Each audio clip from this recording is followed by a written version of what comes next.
এই মুহূর্তে দাঁড়িয়ে রয়েছি কয়রাপুর খাল সংস্কার যেখানে হচ্ছে সেখানে স্থানীয় যারা কৃষক রয়েছেন তারা অভিযোগ করছেন। অভিযোগ একটাই, গুরুতর অভিযোগ, যে একাধিক পুরনো প্রায় 150 থেকে 200 বছরের পুরনো গাছগুলি কেটে ফেলা হচ্ছে খাল সংস্কারের নামে। যদিও যারা খাল সংস্কার যারা দায়িত্বে রয়েছেন অর্থাৎ পূর্ত দপ্তর, তারা বলছেন যে খাল সংস্কারের মধ্যে গাছ কাটার কোনো তাদের অবস্থা নেই, গাছ কাটছে স্থানীয় পঞ্চায়েত থেকে। যখন আমরা প্রশ্ন করতে গেলাম এই পঞ্চায়েত প্রধানের স্বামীকে, তিনি কিন্তু ক্যামেরা দেখে রীতিমতো পালিয়ে গেলেন। আমি একবার চিত্র সাংবাদিককে দেখানোর জন্য বলবো, এই যে যে গাছটি আপনি দেখতে পাচ্ছেন এই মুহূর্তে, এই গাছটি কিন্তু খুব কম হলেও 150 বছরের পুরনো এই গাছ। খাল সংস্কারের নামে এই গাছ কেটে ফেলা হয়েছে।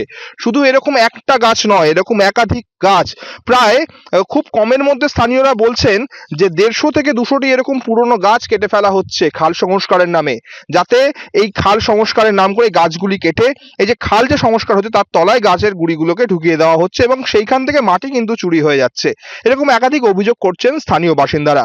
তাদের আরো অভিযোগ যে এইভাবে যদি কাজ হয় তাহলে তারা কাজ বন্ধ করে দেবেন এবং আগামী দিনে যদি প্রশাসন এর মধ্যে হস্তক্ষেপ না করে তারা বৃহত্তর আন্দোলনে নামবেন। খাল আমাদের সংস্কার করার জন্য যেসব টাকা পাঠিয়েছিল সে টাকা তো খরচা করছে না, মাটি কেটে খাল কাটার জন্য এগুলো বলছে, কিন্তু আমাদের দরকার জেটি লাগিয়ে মাটিটা তোলার দরকার আর পাড়ে ফেলা দরকার, কিন্তু সেসব পাড়ে ফেলছে না। রাত্রে গাড়ি চলছে, দিনেও চলছে, দুই সাইডে তো ফেলা দরকার কিন্তু দুই সাইডে তো ফেলছে না।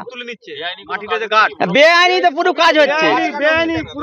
আর গাছ কাটার জন্য বলছে পঞ্চায়েতের লোক জানে, কিন্তু আমরাও সব জানি না, ওরা বলতে চাই।